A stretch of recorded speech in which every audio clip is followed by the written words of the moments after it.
అండి అందరూ బాగున్నారా? ఇదండి ఊరగాయ ఈసారి నేను పెట్టలేదు, మా మేనమామ కూతురు పెడతాననింది. ఆమె దండికి పెట్టింది, నాకు కూడా ఒక 2 డబ్బాలు ఇచ్చింది. పెట్టి ఫోన్ చేసింది రమ్మని చెప్పి. ఊరగాయ అయితే సూపర్గా పెట్టింది. వాళ్ళ తోటలో కాయలంట, పుల్ల కాయలు, సూపర్గా ఉంది ఊరగాయ అయితే. పులుపు అయితే భలే పుల్లగా ఉన్నాయి. అది ఏం కాయలు ఏమో తెలియదు కానీ భలే పుల్లగా ఉన్నాయి కాయలు అయితే. సూపర్గా ఉన్నాయి కాయలు. సరిపోయి ఎత్తుకొని వస్తామని పోయినాను, పోతే మాత్రం కొద్దిగా ఉప్పు తక్కువ ఉందని చెప్పినాను, వేసింది. పులుపు అయితే సూపర్గా ఉందండి. మసాలా తక్కువ పెట్టానంటే కిందకు పడిపోయింది, అంటే నూనె ఎక్కువ వేసేసింది. ఊరగాయ అయితే సూపర్గా ఉంది.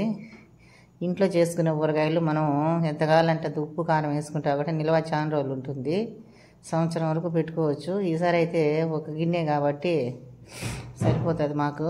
ఎక్కువ ఊరగాయలు తినేది తగ్గించిన ఈ మధ్య. ఇంట్లో పెట్టుకునే ఊరగాయలు అయితే సూపర్గా ఉంటాయండి. మీకు నచ్చితే చేసుకోండి, మీరు కూడా బాగుంటుంది.